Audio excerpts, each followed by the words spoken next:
स्वागत है आपका कैरियर स्ट्राइव एकेडमी में। पिछली वीडियो में हमने सिखाया कि किन्हीं दो मैट्रिक्स को इक्वल कब कहा जाता है और किस तरह से उनको प्रूफ करना है कि वो इक्वल मैट्रिक्स हैं या नहीं। अगर दो इक्वल मैट्रिक्स हैं तो किस तरह से आपको कोई दो वेरिएबल्स की वैल्यू को फाइंड आउट करना है। उसके साथ साथ कुछ हमने 3.1 एक्सरसाइज के क्वेश्चंस भी सॉल्व किए।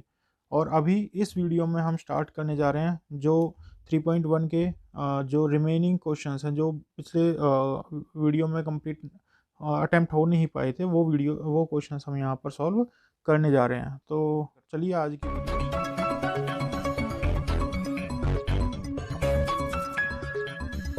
क्वेश्चन नंबर 4 तक मैं आपको पहले ही सॉल्व करवा चुका हूँ और अब मैं सॉल्व कराने जा रहा हूँ आपको क्वेश्चन नंबर 5।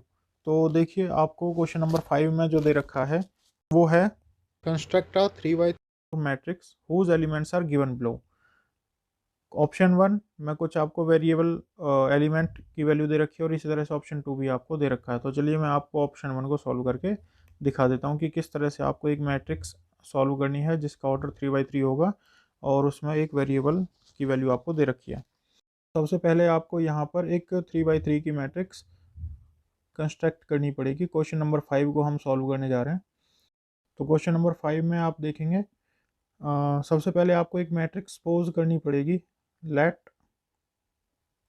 जो मैट्रिक्स आपको कंस्ट्रक्ट करनी है उसका नाम मैं दे देता हूँ ए। और मान लेते हैं ये जो मैट्रिक्स है इसके एलिमेंट हैं, जनरल एलिमेंट्स मान लेते हैं हम। और जनरल एलिमेंट्स मैंने आपको बताया है कि किस तरह से हम रिप्रेजेंट करते हैं। उनकी रो और उनके कॉलम को ध्यान में रखकर हम उनको रिप्रेजेंट करते हैं। जिस तरह से मैं यहाँ लिख रहा हूँ, ये एलिमेंट्स जनरल एलिमेंट्स कहलाएंगे।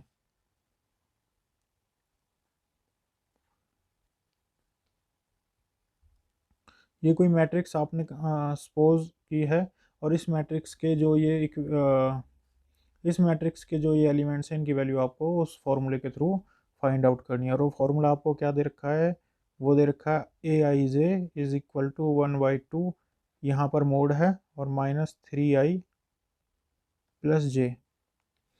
तो मुझे क्या करना है, मुझे पिछले क्वेश्चन की तरह यहाँ पर इस फॉर्मूले में इन वेरिएबल्स की रो और कॉलम के नंबर्स को प्लेस करके वैल्यूज़ फाइंड आउट करनी है। तो मैं आपको दिखा देता हूँ कि किस तरह से आपको इनकी वैल्यूज़ फाइंड आउट करनी है। मान लीजिए आपको a11 की वैल्यू निकालनी है, तो a11 की वैल्यू यानी कि यहाँ i की वैल्यू और j की वैल्यू दोनों 1 है। इस फॉर्मूले में अगर ये दोनों 1 रखोगे आप तो क्या वैल्यू आएगी, वही वैल्यू आपकी a11 की कहलाएगी। सॉल्व कर लेते हैं इसको। मॉड 3 मल्टीप्लाई बाई, इसमें i की वैल्यू भी 1 है प्लस और j की वैल्यू भी 1 है। तो यहाँ से अगर सॉल्व करूँ मैं, मॉड -2 को प्लस का कर देगा और 2 से 2 डिवाइड होने के बाद 1 बच जाएगा। तो मैं कह सकता हूँ a11 की जो वैल्यू है वो 1i है सॉल्व करके। इसी तरह से आपको रिमेनिंग जो वैल्यूज़ हैं, रिमेनिंग जो नंबर्स हैं उनकी भी वैल्यू निकाल लेनी है। तो इस तरह से मैं जल्दी से इनकी वैल्यूज़ यहाँ कैलकुलेट कर लेता हूँ। मुझे इसके लिए i की वैल्यू 1 और j की वैल्यू 2 रखनी पड़ेगी इस फॉर्मूले के अंदर, और जो भी वैल्यू आएगी वो a12 की वैल्यू होगी।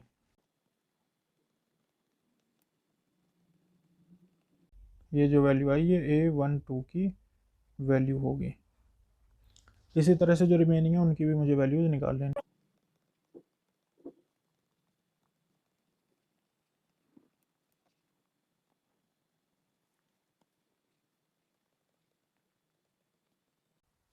इस फॉर्मूले में आप देखोगे कि यहाँ पर 2 जो है i की वैल्यू है और जो j है वहाँ पर 1 है वैल्यू, j की वैल्यू 1 है और i की वैल्यू 2 है। तो यहाँ पर मैंने j की वैल्यू 1 रख दी थी और j की वैल्यू 1। तो इसको सॉल्व करने के बाद जो भी आएगा,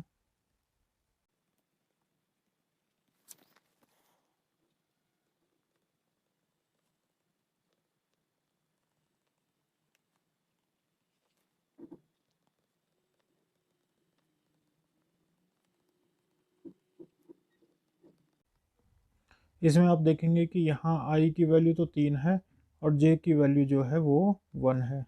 तो इस तरह से मैं सभी की वैल्यूज़ प्लेस करके यहाँ से वैल्यू फाइंड आउट कर सकता हूँ।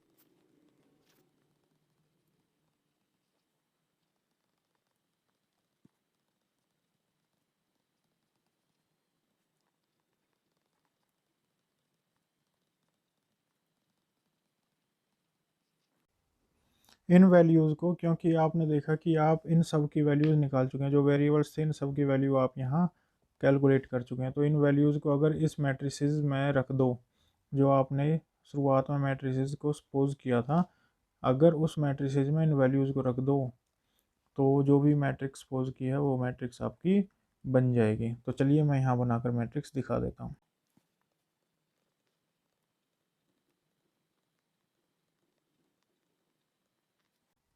यहाँ पर इन सब के जो कोरस्पॉन्डिंग वैल्यूज़ आपने फाइंड आउट किए हैं उन वैल्यूज़ को लिख दोगे तो जो मैट्रिक्स बनेगी वो एक बार देख लेते हैं। तो ये जो वैल्यू जो मैट्रिक्स आपको मिली है ये मैट्रिक्स आपको रिक्वायर्ड मैट्रिक्स थी। तो अब चलते हैं आपके क्वेश्चन नंबर सेकंड के फिफ्थ के सेकंड पार्ट की तरफ, जिसमें आपको एक मैट्रिक्स कंस्ट्रक्ट करनी है जिसका ऑर्डर 3 बाई 3 होगा। तो पिछले क्वेश्चन की तरह इसमें भी आपको एक मैट्रिक्स को डिफाइन करना है शुरुआत में। Let matrix A is equal to 1/3 की ये मैट्रिक्स हम यहाँ पर सपोज कर लेंगे। और इस मैट्रिक्स को सॉल्व करने के लिए आपको जो एक वेरिएबल इक्वेशन दी हुई है उसमें इसके कोरस्पॉन्डिंग वैल्यूज़ प्लेस करके इसकी वैल्यूज़ भी फाइंड आउट कर लेंगे। तो दोस्तों इसमें जो आपको वेरिएबल दे रखा है वो है AIJ is equal to 2i minus j. तो पिछले क्वेश्चन की तरह आपको इसमें भी आई और जे की वैल्यूज़ प्लेस करके वैल्यूज़ को फाइंड आउट कर लेना है। चलिए मैं आपको सॉल्व करके दिखा देता हूँ। यहाँ पर मैं ज़्यादा थोड़ा जल्दी इसको ख़त्म करने की सोच रहा हूँ।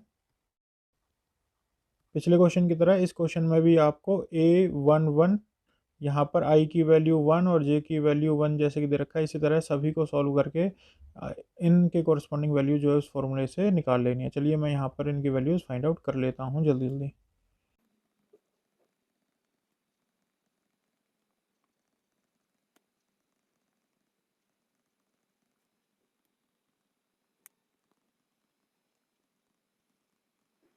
तो दोस्तों ये वैल्यूज़ मैंने यहाँ से फाइंड आउट की हैं उन एलिमेंट्स के कोरस्पॉन्डिंग, और अब इनको मैं प्लेस करके एक मैट्रिक्स को जनरेट कर सकता हूँ। तो चलिए इनको मैं प्लेस करके मैट्रिक्स बना लेता हूँ।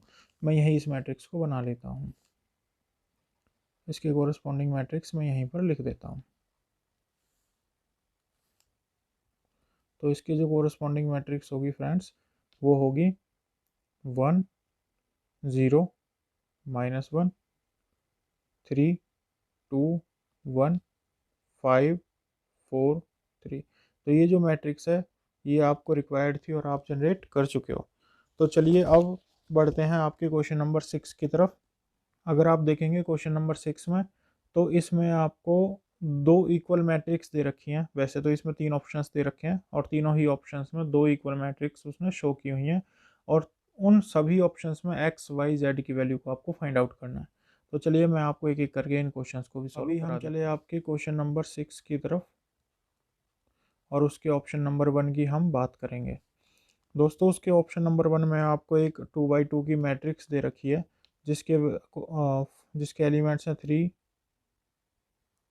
4 3 x 5, और इसके इक्वल एक और मैट्रिक्स आपको दे रखी है जिसमें y z 1 और 5 एलिमेंट्स हैं, और इनमें बोला है कि भाई ये दोनों मैट्रिक्स इक्वल हैं, एक्स वाई जेड की वैल्यू फाइंड आउट करो। तो ये इस क्वेश्चन से आसान दुनिया में कोई क्वेश्चन नहीं हो सकता है। देखिए क्योंकि यहाँ पर अगर आप सॉल्व करेंगे इसको तो समझ में आएगा, क्योंकि इसमें कोई भी इक्वेशन आपको सॉल्व नहीं करनी है, जस्ट एक प्रॉपर्टी का यूज़ करना है जो मैं आपको पहले समझा चुका हूँ। क्या समझाइए मैंने प्रॉपर्टी? देखो, सोचो, याद करो, दिमाग पे जोर डालो। मैंने बताया था कि किन्हीं भी दो मैट्रिक्स के इक्वल होने के लिए दो ही प्रॉपर्टी सेटिस्फाई होनी चाहिए। पहली प्रॉपर्टी तो ये कि उसका जो ऑर्डर है, पहली मैट्रिक्स का जो ऑर्डर है और दूसरी मैट्रिक्स का जो ऑर्डर है वो सिमिलर होना चाहिए, इक्वल होना चाहिए। तो इसमें तो इक्वल मैट्रिक्स में ऑर्डर इक्वल है, इन दोनों मैट्रिक्स का ऑर्डर इक्वल है तभी ये इक्वल भी दे रखी हैं। उसके बाद मैंने आपको समझाया है कि भाई उनके जो कोरस्पॉन्डिंग एलिमेंट्स हैं वो इक्वल होते हैं।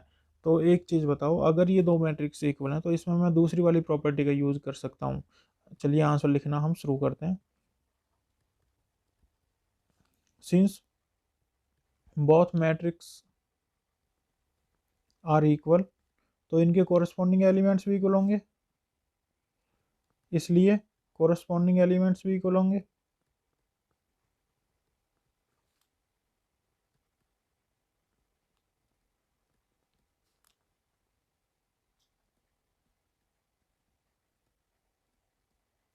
तो मुझे कुछ नहीं करना है, मैं इनके कोरस्पॉन्डिंग एलिमेंट्स को कंपेयर कर दूंगा।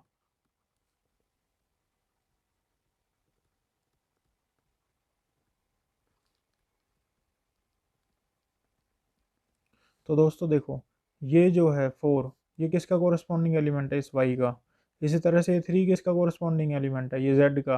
और ये x किसका कोरस्पॉन्डिंग एलिमेंट है, 1 का। अगर मैं इनको कंपेयर करूं तो आपका आंसर तो 1 सेकंड में आ गया। देखो 4 कोरस्पॉन्डिंग एलिमेंट है y का, यानी कि y की वैल्यू आ गई 4। इसी तरह से मैं देखूँ 3 जो है z का, तो इस तरह से z की वैल्यू भी मैंने कैलकुलेट करी। और इसी तरह से अगर मैं बात करूँ x जो है इक्वल है 1 के, तो यहाँ से x की वैल्यू भी आ गई। आसान था या नहीं था? अरे ये बहुत आसान था क्वेश्चन। चलो अब इसके सेकंड पार्ट की बात करते हैं। सेकंड पार्ट थोड़ा सा इससे मुश्किल है, लेकिन वो भी ऐसा नहीं कह सकते कि आप सॉल्व नहीं कर सकते हो। इसका जो सेकंड ऑप्शन दे रखा है आपको, वो है x प्लस वाई,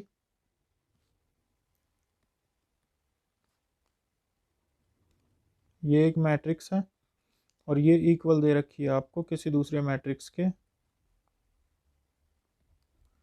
ये भी इक्वल दे रखी है, इसके भी हमें एलिमेंट्स कंपेयर करने हैं। तो इसमें भी कोई ज़्यादा परेशानी तो होनी नहीं चाहिए। चलो मैं सॉल्व करने का ट्राई करता हूँ आपके लिए। वही तीन रटी रटाई लाइन में यहाँ लिख दूंगा। देखो मुझे क्या लिखना है कि भाई दोनों मैट्रिक्स इक्वल हैं, since both matrix are equal, both matrices are equal, तो क्या their corresponding element should be equal.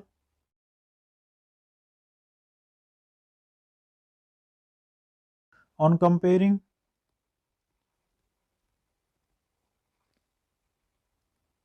Corresponding elements,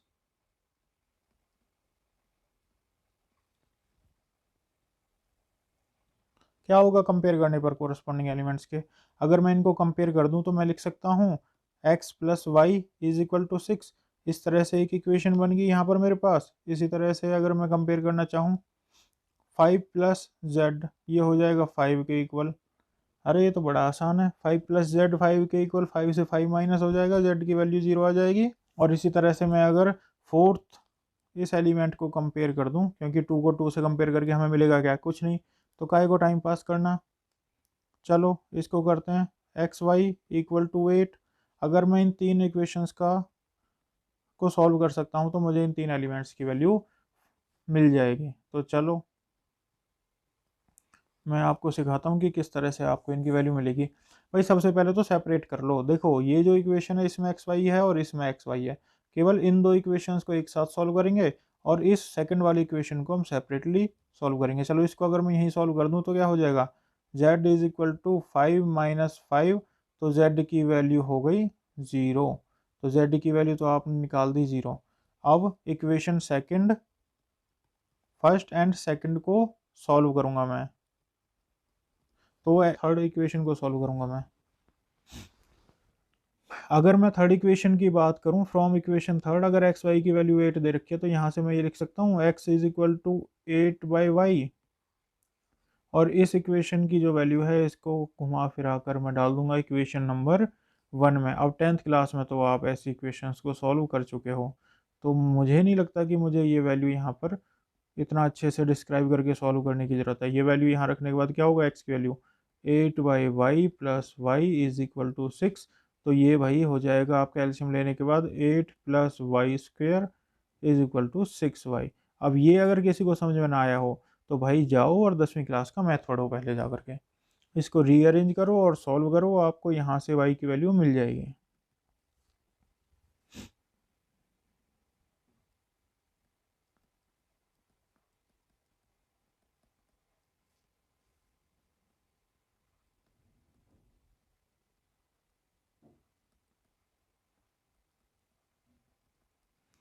अब ये भी समझाऊं कि मैंने इनको कैसे फैक्टराइज किया है, समझा दूंगा। अगर आप कमेंट में लिखेंगे कि भाई हमें ये समझ में नहीं आया, हमें समझा दीजिए, तो मैं इसके ऊपर भी आपको 10th क्लास का कोई क्वेश्चन लेकर इसको समझा दूंगा, किस तरह से फैक्टराइज करते हैं, किस तरह से जैसे ऐसे इक्वेशंस को सॉल्व करते हैं, वो मैं आपको समझा दूंगा। लेकिन उसके लिए आपको मुझे कमेंट में लिखना पड़ेगा।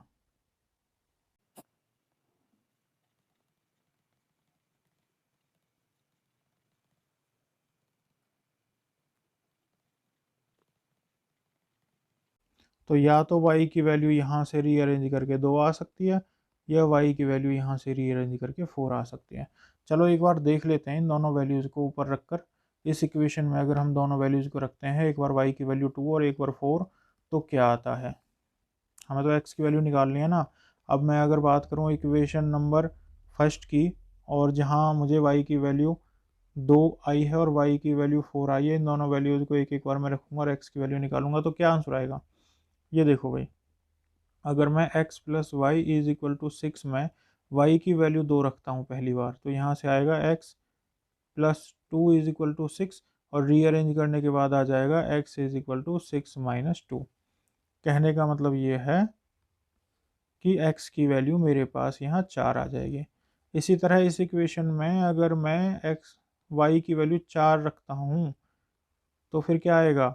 x plus 4 is equal to 6, rearrange करके x 6 minus 4, x is equal to 2। तो या तो आप इस इसका पेयर बना सकते हो, या आप इस इसका पेयर बना सकते हो। दोनों ही ये जो फैक्टर हैं ये आपके इक्वेशन को सेटिस्फाई करेंगे। तो भाई ये कोई भी आप वैल्यू यहाँ से ले सकते हो, ठीक है। चलो ये आंसर भी सॉल्व हो गया। अब जो आपको थर्ड इक्वेशन दे रखी है, जो थर्ड आपको इसमें ऑप्शन दे रखा है इक्वेशन नंबर 6 का जो थर्ड है, उसकी तरफ बढ़ चलते हैं, है ना। चलो क्वेश्चन नंबर 6 ऑप्शन नंबर 3 की तरफ हम बढ़ चुके हैं, और आप देखेंगे किस तरह आप धीरे धीरे करके इन क्वेश्चंस को बड़ी आसानी से सॉल्व कर लेते हो। भाई इस क्वेश्चन में तो कुछ अलग ही दे रखा है। इसमें x plus y plus z को जोड़ दिया है पहले ही उसमें, और दूसरे में x प्लस जेड है, और उसके बाद y प्लस जेड है, और इसको इक्वल कर दिया इन्होंने 9, 5, 7 के। ये दोनों मैट्रिक्स भी इक्वल हैं। इसमें भी मैं वो रटी रटाई 3 लाइनें लिख दूंगा, क्या वो मुझे लिखने की ज़रूरत है बार बार? चलो मैं नहीं लिख रहा हूँ। अब आप उनको याद रखना, और मैं इसका डायरेक्ट सॉल्यूशन कर देता हूँ। थर्ड लाइन के बाद कौन सी लाइन के बाद? On comparing corresponding elements. बस इससे पहली लाइन आप बार बार खुद लिख लेना भाई। लो हर बार स्पेलिंग मिस्टेक हो जा रही है। तो अगर मैं इनको कंपेयर करूं तो क्या आएगा? x plus y plus z, यहाँ से 9 आ जाएगा, ये इक्वेशन नंबर 1 बन जाएगी। इसी तरह से x plus z is equal to 5, तो यहाँ से इक्वेशन नंबर 2, और ऐसे ही मेरे पास इक्वेशन नंबर 3 भी y प्लस जेड के फॉर्मेट में आ जाएगी, जो कि 7। तो मैं ऐसा करता हूँ ना, मैं पहले x प्लस इन दोनों इक्वेशन का यूज़ करता हूँ और सॉल्व कर लेता हूँ इनको। कैसे? देखो x प्लस जेड जो कि मुझे 5 इक्वेशन नंबर 3 में दे रखा है ना, इस वैल्यू को मैं रख दूंगा इक्वेशन नंबर 1 में। तो क्या आंसर आएगा? अगर मैं x और z को रिप्लेस कर दूं 5 से, तो बचेगा 5 plus y is equal to 9। तो यहाँ से y की वैल्यू 4 नहीं आ जाएगी? 5 को इधर ले जाएंगे, माइनस हो जाएगा। तो अब ये y की वैल्यू भाई आपको ना एक बार इस इक्वेशन में रख दो, और एक बार रख दो आप अपनी पहली इक्वेशन में। यहाँ से आप दोनों इक्वेशन को फटाक से साइमल्टेनियसली सॉल्व कर लो। चलो मैं अगर इसमें सॉल्व करूँगा तो ये आ जाएगा भाई हमारे पास, y की वैल्यू 4 रख दूँ, z की वैल्यू निकालनी है, 7 दे रखा है, तो z इज इक्वल टू 3 आ गया। z की वैल्यू 3 आ गई भाई, ये भी सॉल्व हो गया। ये z की वैल्यू भी आप ऐसा करो, आप या तो इक्वेशन नंबर सेकंड में रख दो, इसको रखने की जरूरत ही नहीं बची फिर। तो आप अगर z की वैल्यू 3 रखोगे इक्वेशन नंबर में, तो x plus 3 is equal to 5, यहाँ से x की वैल्यू 2 आ गई। निकाल दिया आपने, x y z तीनों निकाल दिए। कोई ज़्यादा टेंशन तो हुई नहीं इस क्वेश्चन को सॉल्व करने में। आप लोग फिर भी डरते रहते हो इक्वेशन सॉल्व करने के लिए। चलो अब चलते हैं आपके क्वेश्चन नंबर 7 की तरफ। क्वेश्चन नंबर 7 में आपको क्या दे रखा है, देख लेते हैं एक बार। क्वेश्चन नंबर 7 में क्या दे रखा है? क्वेश्चन नंबर 7 में भाई आपको दे रखा है find the value of A B C and D from equation this. बिल्कुल ऐसी ही इक्वेशन एक दे रखी है, जिस इक्वेशन में जैसा मैंने अब तक आपको क्वेश्चन करवाया है 6 क्वेश्चन, वैसा ही आपको एक इक्वेशन दे रखी है। इसमें बड़ी बड़ी इक्वेशंस बन जाएंगी। आप चाहो तो एग्जाम्पल वाला एग्जाम्पल वाला एपिसोड देख सकते हो जिसमें मैंने एग्जाम्पल्स को सॉल्व करवाया था। अगर उसके बावजूद भी आप लोग कहोगे कि भाई अगर उसके बावजूद भी आप लोग कहोगे कि सर क्वेश्चन नंबर 7 समझा दो, सॉल्व करवा दो, तो मैं इसके लिए भी आपको सॉल्व करवा दूंगा। और इसके लिए भी आपको कमेंट तो लिखना ही पड़ेगा नीचे। तो इसको कमेंट में आप मुझे बताइए कि मुझे क्वेश्चन नंबर 7 सॉल्व करवाना है या नहीं करवाना है। चलो अब मैं बढ़ता हूँ आपके क्वेश्चन नंबर 8 की तरफ। इसमें ज़्यादा कुछ है नहीं, लिख कर करवाने का कुछ है नहीं, मैं बता देता हूँ। देखो इसमें आपको बोला है कि अगर कोई मैट्रिक्स है ए और वो जनरल एलिमेंट उसका दे रखा है और m×n उसका ऑर्डर दे रखा है और पूछा है, बताया है इज अ स्क्वायर मैट्रिक्स। तो भाई स्क्वायर मैट्रिक्स कब होगी, मैं आपको पहले ही बता चुका हूँ। स्क्वायर मैट्रिक्स वो मैट्रिक्स होती है जिसमें number of rose and number of columns equal होते हैं। तो पहला जो ऑप्शन है, दूसरा जो ऑप्शन है, दोनों में ही mn इक्वल नहीं है, केवल जो थर्ड ऑप्शन है इसमें mn इक्वल है, तो यही इसका आंसर होगा। ठीक, अब चलते हैं क्वेश्चन नंबर 9। उन्होंने बताया है कि नीचे जो दो मैट्रिक्स दी गई हैं, इन दोनों मैट्रिक्स में एक्स और वाई की कौन सी वैल्यू मैं पुट करूं कि ये दोनों मैट्रिक्स इक्वल हो जाएं। तो हमें कुछ नहीं करना है, हम क्या करेंगे मैं वो आपको बता देता हूं। पहले मैं आपके क्वेश्चन नंबर 9 को सॉल्व करता हूं, ठीक है।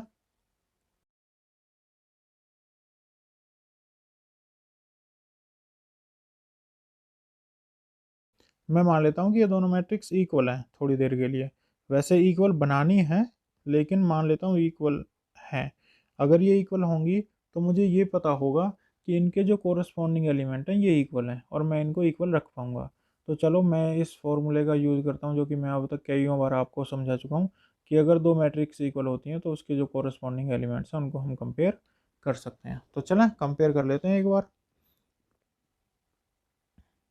3x+7, बार बार नहीं लिखूंगा मैं वो रटी रटाई लाइन।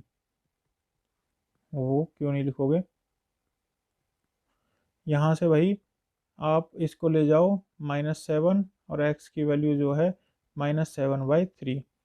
तो यहाँ से जो x की वैल्यू आई है वो आई है -7/3। इसी तरह से मैं दूसरे वाले एलिमेंट को भी कंपेयर करूँगा, 5 = y-2 और यहाँ से हो जाएगा y = 5 + 2 और y की वैल्यू 7। तो यहाँ से ये दो चीज़ें तो मुझे मिल गई। बाकी की जो दो इक्वेशन दे रखे हैं उनको भी मैं अगर सॉल्व करूँ तो क्या होएगा, y+1 = 8 और यहाँ से y की वैल्यू आएगी 8 - 1, y = 7। ये दोनों वैल्यूज तो मैच कर गई, y की वैल्यू 7 यहाँ से भी आई और y की वैल्यू 7 यहाँ से भी आई।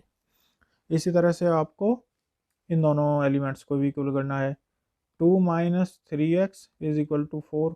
अब मैं यहाँ से अगर इस 2 को यहाँ ले जाऊँ या फिर ये कहूँ कि वो 4 को यहाँ ले जाऊँ और 3x को यहाँ ले जाऊँ तो क्या होएगा, 2 - 4 = 3x और यहाँ से आ जाएगा -2 = 3x। x की वैल्यू आ जाएगी -2/3। तो क्या ये वैल्यू इसके बराबर है? भाई यहाँ हो गया कॉन्ट्राडिक्शन। एक जगह तो x की वैल्यू आ रही है कुछ और दूसरी जगह वैल्यू आ रही है कुछ और। तो ऐसे केस में हम कह सकते हैं क्योंकि ये दोनों वैल्यू सेम नहीं है तो इस का कोई भी सॉल्यूशन पॉसिबल नहीं है, नो सॉल्यूशन पॉसिबल।